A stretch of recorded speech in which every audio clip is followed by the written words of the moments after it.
A paz do Senhor, meus amados e queridos irmãos, sejam muito bem-vindos aí a mais uma aula da nossa Escola Bíblica Dominical, aula essa de número 4, lição de número 4 da nossa Escola Bíblica Dominical, que vai falar sobre Deus é triuno, né? Então nós vamos discorrer aí acerca dessa temática. E a aula passada falamos sobre a encarnação do Verbo, foi uma aula abençoadíssima, espero que vocês tenham curtido, gostado, e espero que vocês possam estar sendo edificados pelas nossas videoaulas, tá bom? Você que está chegando pela primeira vez no nosso canal, seja muito bem-vindo. Eu sou o evangelista Wagner Silva, seu professor nessa Escola Bíblica Dominical, e eu quero pedir para você que está nos acompanhando aí, ainda não se inscreveu no nosso canal, se inscreva aí no nosso canal para que a gente possa estar assim, né, agregando mais valores, enfim, para que mais pessoas possam estar recebendo conteúdo da Escola Bíblica Dominical, tá bom? Peço a você também, meu amigo, meu irmão, que você possa compartilhar o link da Escola Bíblica Dominical nos seus grupos de WhatsApp, nas suas redes sociais. Vamos fazer essa fila andar, crescer, para que a palavra de Deus alcance mais e mais vidas no nome do Senhor Jesus Cristo. Amém? Então vamos lá, quarta lição do dia 26 de janeiro de 2025. Vamos falar de Deus é triuno, texto áureo. Portanto, ide, ensinai todas as nações, batizando-as em nome do Pai, do Filho e do Espírito Santo. Mateus 28, 19, verdade prática. Desde a eternidade, Deus é Pai, Filho e Espírito Santo. Essa verdade está em toda a Bíblia. Irmãos, a verdade que a pericose, né, é a interpretação das três pessoas da Trindade, Pai, Filho e Espírito Santo. Na verdade, nós não iremos encontrar a palavra, a terminologia da palavra Trindade na Bíblia Sagrada, tá bom? Não vamos encontrar o termo Trindade verbalizado na Bíblia Sagrada, mas nós cremos na Trindade de forma singular, onde aparece a manifestação de Deus, a manifestação do Filho e a manifestação do Espírito Santo. E em nenhum momento nós cremos na unicidade, ou seja, nós não cremos no unicismo, que crê em somente um Deus. E também nós não cremos no subornacionismo, tá? Deixa eu falar aqui, subordinacionismo. Nós também não cremos na subordinação das demais pessoas da Trindade a uma única pessoa. Ou seja, Deus não é superior ao Filho e nem ao Espírito Santo. Jesus não está subordinado ao Pai e nem o Espírito Santo subordinado a Cristo. Cada um exerceu e exerce, né, a sua individualidade dentro da Trindade, tá bom? Então, nós iremos percorrer, e a gente falou um pouco isso na aula passada, que na união hipostática de Cristo, ou seja, as duas naturezas de Cristo, tanto a divina como a humana, que elas não se misturam, né, entre si, tá? Mas elas são unidas em uma única pessoa, tá bom? Então, desde a aula passada, a gente já vê que a Trindade, ela se relaciona de forma individual, sendo a mesma pessoa, tá bom? Então, nós vamos discorrer acerca da Trindade, acerca do Deus triuno, ou trino, né? Dentro dessa lição, tá bom? Então, só para ficar bem aqui, o termo Trindade ele não aparece como termo, tá bom? Na Bíblia. O termo foi usado pela primeira vez por Tertuliano, no 3º século, tá bom? quando ele defendia a doutrina bíblica sobre Pai, Filho e Espírito Santo. Então foi Tertuliano, tá? Lá ainda no primeiro século, lá, que foi defendido por ele, no terceiro século, perdão, quando ele estava defendendo a tese de Pai, Filho e Espírito Santo dentro desse contexto. A leitura bíblica em classe encontra-se lá em Mateus 3, 15, 17, 28, 19 e 20. Mateus 3, né?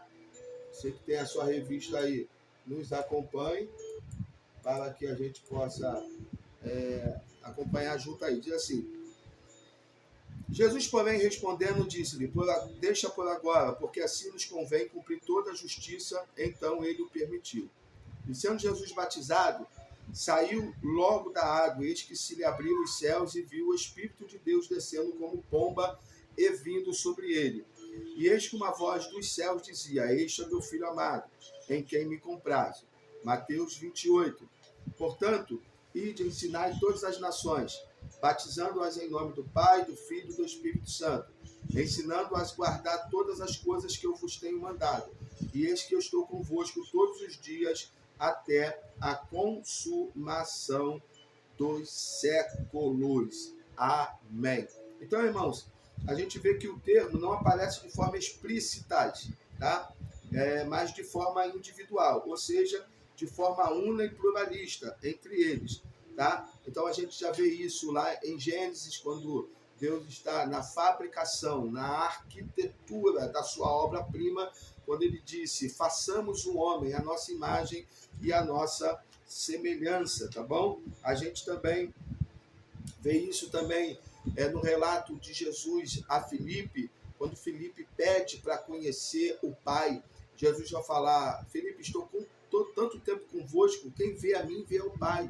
E nas passagens em apreço que nós acabamos de ler no batismo de Jesus, onde quando Jesus ele sai das águas batismais por João, naquele momento os céus se abrem, uma voz desce e ecoa dizendo: este é meu filho amado, e logo após o Espírito Santo vindo em forma, né, de uma pomba. Então, de forma singular, dentro do batismo de Jesus, estava contextualizado a Trindade.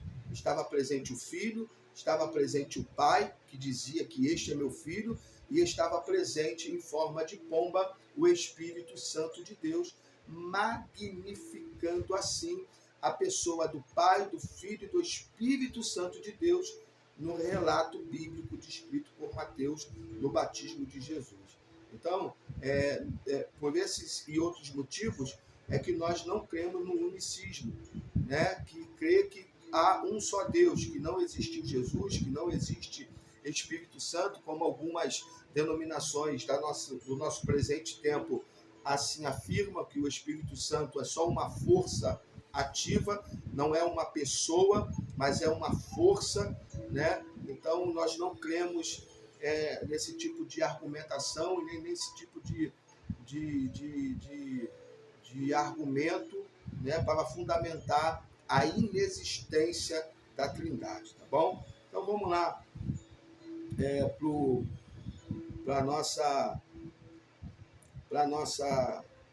nosso esqueleto, né, da nossa escola bíblica dominical. O tópico 1, a gente vai falar como a Bíblia apresenta a Santíssima Trindade dentro dos seus subtópicos, a Trindade e o monoteísmo judaico cristão, evidências no Antigo Testamento da Trindade, né, e revelada no Novo Testamento. Tópico 2, as heresias contra a doutrina da Trindade. Aí vem o unicismo, a verdade bíblica, e o tópico 3, o unicismo, uma heresia antiga na atualidade, tá bom? Então, vamos lá para o tópico primeiro, tá? Que diz como a Bíblia apresenta a Santíssima Trindade, tá? Isso também é fato, tá? No monoteísmo, que não crê também na Trindade, crê apenas em um único, aliás, no unicismo, que crê apenas na existência de Deus, tá? Não o monoteísmo, que crê apenas em um único Deus. Como a Bíblia apresenta a Santíssima Trindade? A Trindade é o monoteísmo judaico-cristão. As Escrituras ensinam que o Deus de Israel, revelado nas Escrituras dos judeus, é o mesmo Deus do Novo Testamento. Bom, então fica evidenciado aí que as Escrituras ensinam que o Deus de Israel, revelado nas Escrituras dos judeus, é o mesmo Deus do Novo Testamento. Cada uma das três pessoas é chamada Deus, né? A mesma Bíblia que ensina a ver um só Deus, e que Deus é um só, ensina também que o Pai é Deus, o Filho é Deus e o Espírito Santo de Deus é Deus.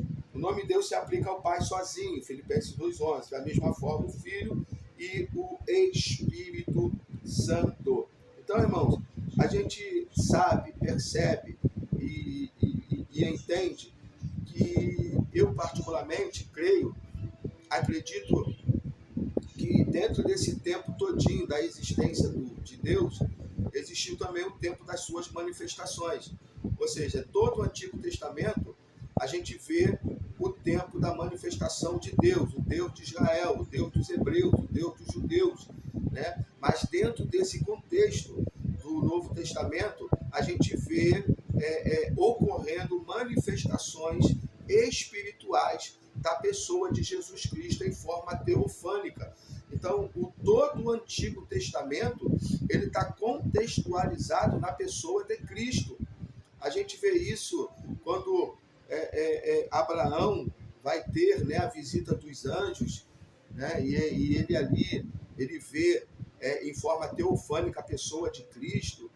Depois, a gente percebe isso também quando o pai de Manoa, ele vai dizer qual é o seu nome, aí Dito vai dizer, meu nome é maravilhoso, né?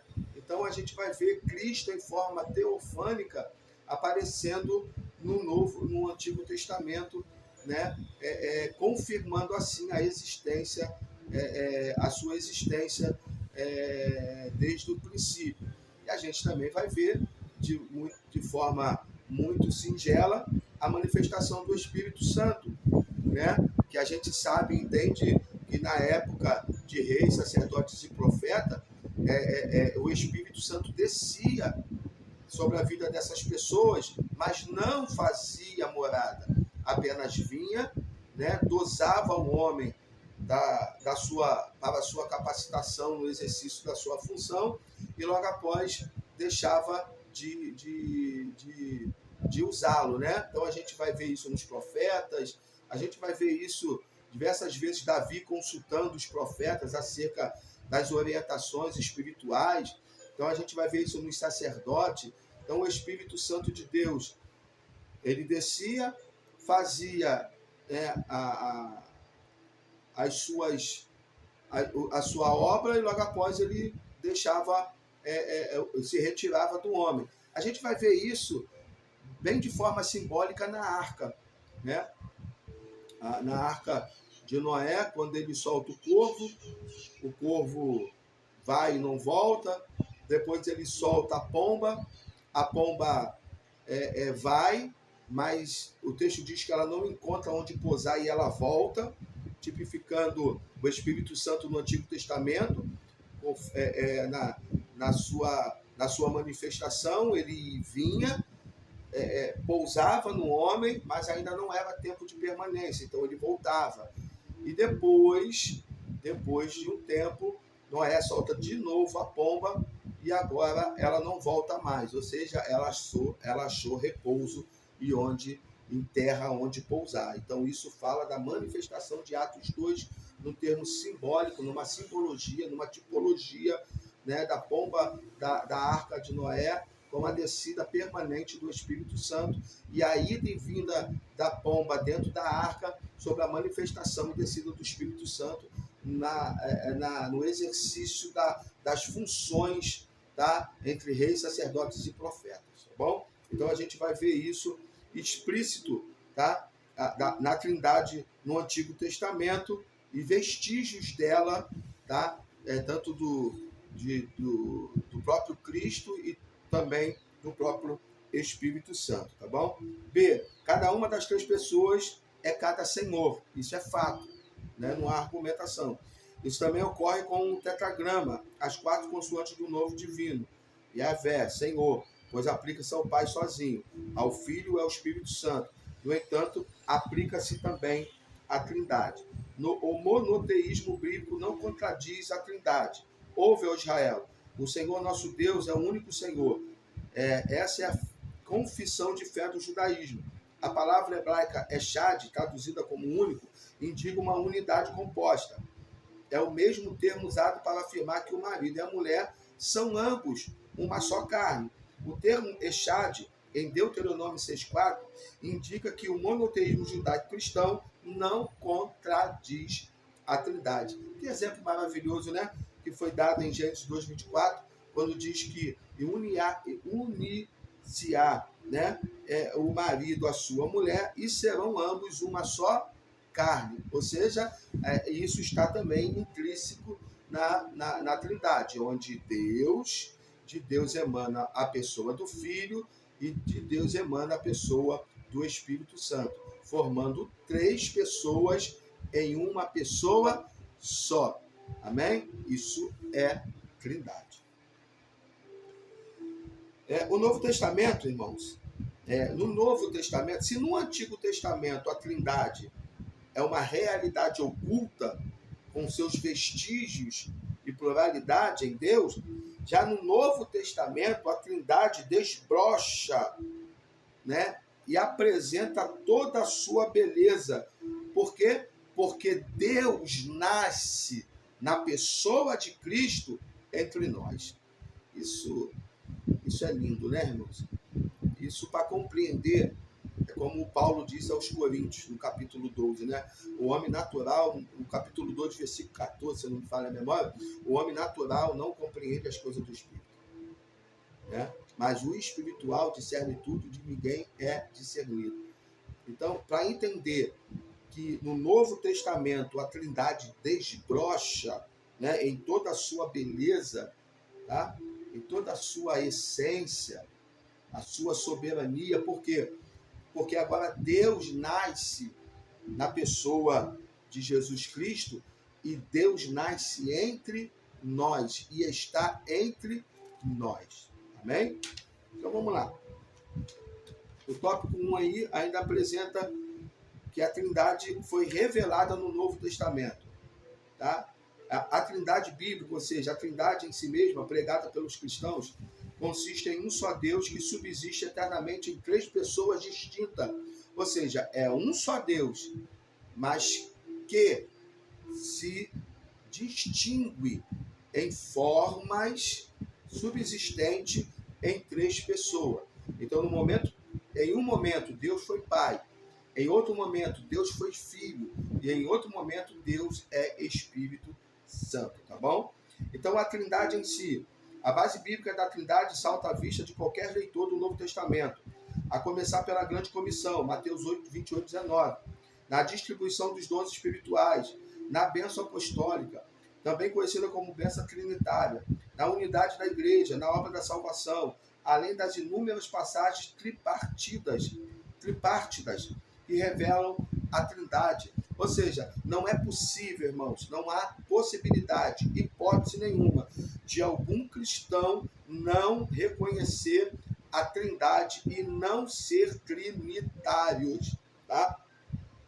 Se algum cristão que você conhece, né, que pertence a alguma denominação e que ele não seja trinitário, se ele não crer na Trindade, então, irmãos, ele não é um cristão autêntico, tá bom?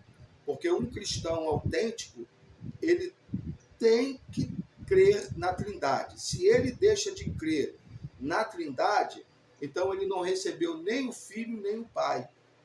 Então vai contradizer, né, os ensinamentos de Jesus em João 14, que ninguém vai ao Pai a não ser por ele. E vai contradizer o que está escrito em Hebreus, que todo aquele que se aproxima de Deus, né? Hebreus 11, eu vou até ler para vocês aqui, para dar fundamento ao que nós estamos falando. Hebreus 11, Hebreus 11 não, perdão. Hebreus, né? Capítulo 1, porque no passado Deus falou por várias vezes, né, pelos profetas, e hoje fala através do Filho, né? Então, não tem como, irmãos, não tem como deixar de crer, né? Não tem como deixar de crer na triunidade de Deus, de Cristo, e achar que somente é Deus, né? Somente é Deus. Se tal pessoa negar, né, que Cristo não veio de Deus, que Cristo e que o Espírito Santo não veio de Deus, olha, irmãos, não tem como esse tal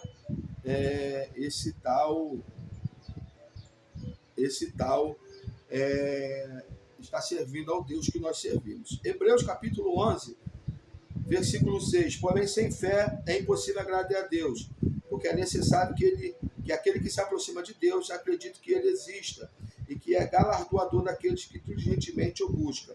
Então, irmãos, não tem como nós acreditar em Deus sem acreditar na Trindade, tá bom? Então, é alguma coisa aí que, de fato, não está correlatada aos ensinamentos bíblicos acerca da pessoa do Pai, do Filho e do Espírito Santo de Deus, tá bom? A Trindade, como a gente colocou aqui, ela está de forma implícita, né, nas passagens bíblicas. Então você vê ali na grande comissão: ide por todo mundo, pregai o Evangelho, ensinando todas as coisas, batizando-os em nome de quem? Do Pai, do Filho e do Espírito Santo. Se o próprio Cristo ele ensina que tem que exercer o chamado cristão, né, do batismo, reconhecendo a Trindade, o que vem depois disso é heresia. Né? A gente vê na bênção apostólica. Na bênção apostólica, a gente apresenta as três pessoas da Trindade. Né? Você está muito acostumado com bênção apostólica, né? Então, não existe bênção apostólica sem mencionar a Trindade, né? O amor do Pai, enfim, as ricas consolações do Espírito Santo, estejam com toda a igreja que aguardem a vinda, a volta do nosso Senhor e Salvador Jesus Cristo. Trindade. Que a graça do nosso Senhor e Salvador Jesus Cristo, o amor de Deus, nosso Pai, e as doces e ricas consolações do Espírito Santo. Trindade. Então, não existe uma bênção apostólica faltando um membro da Trindade. Essa bênção apostólica, no meu credo, na minha crença, está falha, né? Está incompleta na sua bênção, tá bom? Então, irmãos, não é possível, tá? Não é possível ser um cristão sem ser trinitários. Tópico 2. As heresias contra a doutrina da Trindade. Aí a gente agora entra no que está por aí, ou no que apareceu nos tempos dos apóstolos acerca desse assunto. Vamos lá. São duas as principais heresias contra a Trindade, o unicismo e o unitarismo.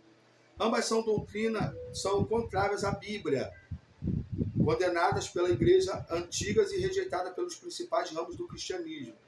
Nesta lição trataremos do unicismo. O unicismo, esse movimento desde a sua origem no século XIII, é conhecido como monarquianismo, modalismo, patripacianismo e saberianismo. Os principais heresiarcas representantes desse movimento foram Noeto, tá? Praxes e Sabélio. O unicismo não nega a deidade absoluta do Filho e nem a do Espírito Santo, mas nega a Trindade. pois confunde as pessoas. A heresia consiste em negar a Trindade, pois ensina ser o Pai, o Filho e o Espírito Santo uma única pessoa, e não três pessoas distintas, em uma só divindade. A Bíblia ensina o monoteísmo, ou seja, a existência de um só Deus, eternamente subsistente em três pessoas distintas. É como afirma o nosso cremos e a nossa declaração de fé. Qual é a nossa declaração de fé? Cremos no Deus Pai, no Deus Filho e no Deus Espírito Santo, unificado em uma única pessoa, mas distintas de forma pessoal, tá? Então, a gente vai ver que nos tempos antigos, toda forma de difundir as heresias partia o quê? Partia de negar a Trindade, mas não negar as pessoas da Trindade. Ou seja, eles criam, né, na pessoa de Jesus, do Espírito Santo, mas não cria que as pessoas estavam unificadas em uma só pessoa, tá? Em sua existência. Então, quando a gente vai para Sibélio, né, lá no meados de 2015 em Roma, que Sibélio diz que Deus era o único, mas com o poder de se manifestar em outras formas, Filho e Espírito Santo, né, ele acaba difundindo um contexto de heresia no seu tempo, passando que a manifestação de Deus não era uma manifestação de forma corpórea, mas de forma de manifestação, né, de Deus em outras formas, passando assim a um subentendimento que a pessoa de Cristo e do Espírito Santo não eram reais, era apenas uma manifestação de Deus quando Deus queria se manifestar no meio do povo ou para algum fim espiritual, tá bom? E qual é a verdade bíblica disso? Ninguém no mundo chega à conclusão unicista, simplesmente pela leitura da Bíblia. Pelo contrário, salta à vista de qualquer leitor a distinção dessas três pessoas da Trindade, a começar pelo batismo de Jesus. Diversas vezes Jesus deixou claro que ele é uma pessoa e o Pai é outra, embora sejam ele o mesmo Deus. Com frequência ele se dirigia ao Pai como outra pessoa, também no seu discurso. E na oração sacerdotal em João 17, trata de um relacionamento do tipo eu, tu e ele, né? Quando Jesus anuncia a vinda do Consolador, ele emprega a terceira pessoa. A Bíblia ensina que Jesus é o Filho do Pai e não o próprio Pai. Isso significa que não pode ser o próprio Pai no mesmo Filho. Ou seja, irmãos, o modalismo, né, na pessoa de Noeto, que defendia e que negava a existência da Trindade, dizia que o Pai era único, mas tinha essência e substâncias únicas, tá? Em outras pessoas. Ou seja, a Bíblia refuta isso, né? Quando Jesus encarna, a gente viu isso na aula passada, que quando Jesus encarna, né, que João vai dizer, e o Verbo, né, e o Verbo estava com Deus e o Verbo era Deus. Então, quando Jesus encarna sendo filho, mas com a essência do Pai, né? E dentro dos seus ensinamentos, ainda mais em João, ele vai dizer, Felipe, eu e o Pai somos um. Quem vê a mim, vê ao Pai. Ele vai dizer isso lá, quando ele vai ressuscitar Lázaro, ele vai orar e vai dizer, Pai, mostra-nos a tua glória, a glória que tínhamos quando estávamos juntos desde o princípio, né? Então você nunca vai perceber que Jesus vai se colocar sendo igual ao Pai. Paulo aos Filipenses vai dizer o quê? Que ele, né, se despiu da sua glória, desceu em forma de homem, e em forma de homem não teve por usurpação ser igual a Deus, mas aniquilou-se a si mesmo em forma de homem, sendo obediente até a morte, morte de cruz, pelo que Deus o exaltou soberanamente e lhe deu um nome acima de todo nome, a saber, Jesus Cristo, o Senhor. Então, irmãos, a gente percebe que Cristo é a pessoa do Pai encarnado, que o Espírito Santo é a pessoa de Deus, tá? Quando Jesus diz, eis que eu vou, mas não vos deixarei só, eu enviarei o Consolador, ele vai dizer o quê? Da parte do meu Pai, e ele estará convosco todos os dias das suas vidas, né? Então, irmãos, para entendermos a Trindade, precisamos entender o tempo de cada pessoa da Trindade, tá? O tempo de Deus, a manifestação dele, o tempo de Cristo, a manifestação de Cristo, e agora estamos sobre a dispensação do Espírito Santo, tá bom? Sendo a terceira pessoa da Trindade, ou seja, Deus, Jesus e o Espírito Santo. Então, a igreja que nega, o cristão que nega a pessoa do Espírito Santo, ele nega a Trindade. Então, se ele nega a Trindade, ele nega o Filho. Se ele nega o Filho, ele não crê na crucificação, ele não crê na obra vicária de Jesus Cristo. Então, o tal aí está completamente envolvido nas suas heresias, tá bom? 3. Unicismo, uma heresia antiga na atualidade. O problema na atualidade existe alguns movimentos evangélicos pentecostais que são unicistas e ensinam a respeito de um Deus diferente, de forma sutil e por meio de da música. Esses unicistas ensinam este devir doutrinário sobre Deus. Isso não é um mero jogo de palavras. Jesus disse que a vida eterna implica esta distinção. A vida eterna é esta, que conheço a ti, só por único Deus verdadeiro, e a Jesus Cristo, a quem enviaste. Essa passagem mostra que a salvação envolve duas pessoas distintas, e que esse conhecimento não é cognoscível, mas místico, espiritual, que implica comunhão e fé, obediência e adoração. Conhecer a Deus é o mesmo que conhecer a Cristo, em virtude da unidade da natureza do Pai e do Filho. Jesus disse que ninguém conhece o Filho, senão o Pai, e vice-versa. É onde eu volto e digo que Jesus declarou isso, né, para Tomé, e Jesus declarou isso para Filipe. Para Tomé, ele disse, mostra-nos o caminho. Aí Jesus vai dizer, Tomé, eu sou o caminho, a verdade e a vida. Ninguém vem ao Pai senão por mim. Filipe disse, mostra-nos o Pai. Jesus vai dizer, estou com vocês há tanto tempo, Filipe, e ainda não me conhece? Quem vê a mim é o Pai, né?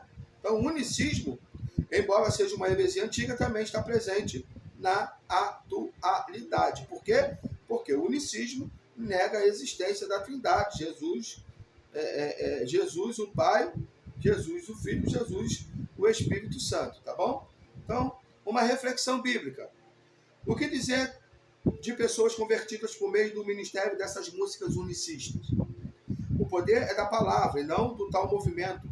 A palavra de Deus é a semente, mesmo sendo semeada por mãos enfermas e infeccionadas. A semente vai germinar. Jesus falou sobre isso no Sermão do Monte.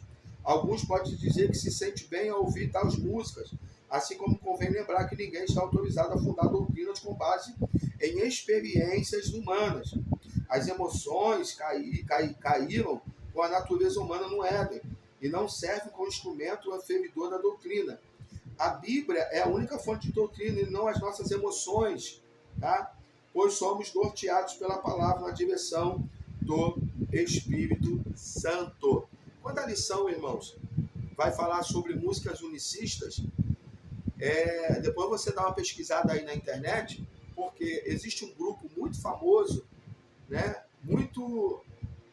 Os seus hinos muito cantados dentro da nossa denominação, eu digo a Assembleia de Deus, que é o grupo Voz da Verdade, né?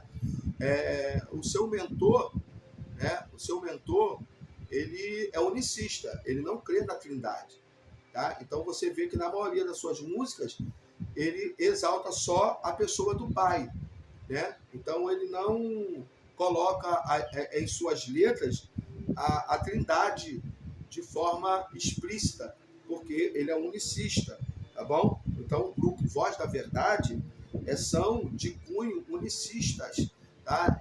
As suas músicas são de cunhos que exaltam somente a Deus e não a pessoa, e não a Trindade na pessoa do Filho e do Espírito Santo. Muitas já Assembleias de Deus, né, bem tradicionais, têm até orientado os seus músicos, as suas orquestras, as suas bandas, a não mais tocarem em seus cultos músicas desse grupo Voz da Verdade, tá bom? Então, mas depois você dá aí uma pesquisada que você vai ter mais abrangência nesse assunto do que eu estou aqui passando para vocês. O que eu estou passando para vocês é apenas uma pincelada, tá? De referências unicistas dentro dos nossos cultos e do nosso movimento pentecostal, tá bom? 3. A posição oficial. O unicismo é coordenado na Bíblia, considerando heresia pelas igrejas desde a sua origem. É rejeitado pelos principais ramos do cristianismo, pela nossa declaração de fé. Temos um manifesto oficial contra o unicismo e o uso de músicas de grupos unicistas em nossas igrejas. A maioria de nossas lideranças tem se posicionado contra essa heresia. A importância dessa decisão é para evitar que se adore outro Jesus, um Jesus falso, diferente do revelado no Novo Testamento. Mas devemos destacar que não somos contra os unicistas, mas contra o unicismo, a doutrina desviante.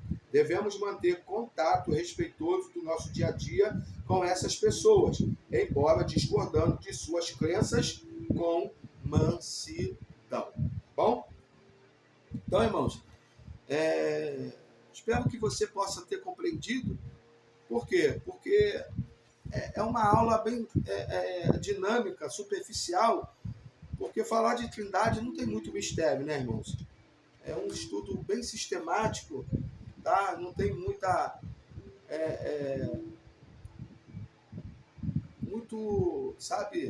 muita firula para ser mostrada, é apenas uma coisa bem básica, tá? Mas de suma importância para os nossos dias atuais. Então fica aqui nessa aula de hoje que de fato a Trindade ela não aparece de forma contextual o termo, né, a palavra Trindade na sua essência, mas aparece de forma distintas no Antigo Testamento e também no Novo Testamento, tá bom? Então a Trindade ela está revelada no Antigo Testamento e ela está manifestada no Novo Testamento. Antigo Testamento está manifestada, né? Existem manifestações da Trindade no Antigo Testamento. No Novo Testamento, ela agora não está mais dessa forma, né? Como está no Antigo Testamento.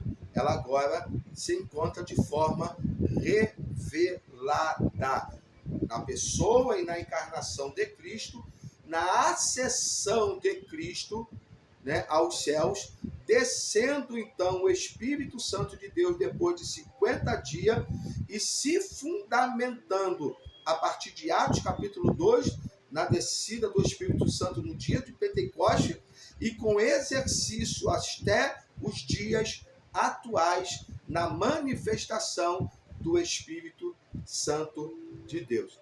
Tanto que é bom, eu vou terminar com esse texto bastante conhecido de Atos, capítulo 5, se não me falha a memória, tanto na manifestação de Deus, na pessoa do Espírito Santo, que quando a igreja primitiva vendia os seus bens e trazia os valores aos pés dos apóstolos, Ananias e Safira, eles vão vender a sua propriedade. O problema não estava em vender propriedade nenhuma, né?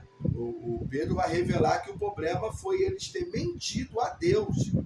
Ou seja, ele vai dizer, não mentiste aos homens, mas ao Espírito Santo e a Deus, né? Então, Pedro vai colocar o Espírito Santo como parte da essência, da presença de Deus no meio deles. Então, o que acontece? Devido à mentira, devido a essa gravidade, né? Essa falta de temor, Ananias morre. Quando Safira chega, ela vem com o mesmo argumento. E Pedro vai dizer, olha, teu marido acabou, está acabando de ser sepultado. E tu vai juntinho com ele, porque também você caiu na mesma condenação, mentindo, não aos homens, mas a Deus e ao Espírito Santo. Amém? Então, fica a minha gratidão por você ter ficado conosco até esse momento. Que Deus te abençoe. Quero te pedir, compartilhe essa aula, tá bom? Tem sido uma bênção. As aulas têm superado as minhas expectativas, né, em número de visualizações, para a honra e glória do nome do nosso Senhor e Salvador Jesus Cristo. O meu intuito não é o meu nome, o meu intuito é que a palavra de Deus alcance vidas, né, seja instrumento de edificação para quem precisa, necessita, mas para isso eu preciso da sua ajuda, preciso que você compartilhe, preciso que você divulgue, preciso que você se inscrevam no nosso canal, tá bom? Então, que Deus te abençoe, fique com Deus, boa ministração de aula, bom plano de aula e até a próxima aula, que será, que terá como tema Jesus é Deus. Tá bom? Deus te abençoe, forte abraço.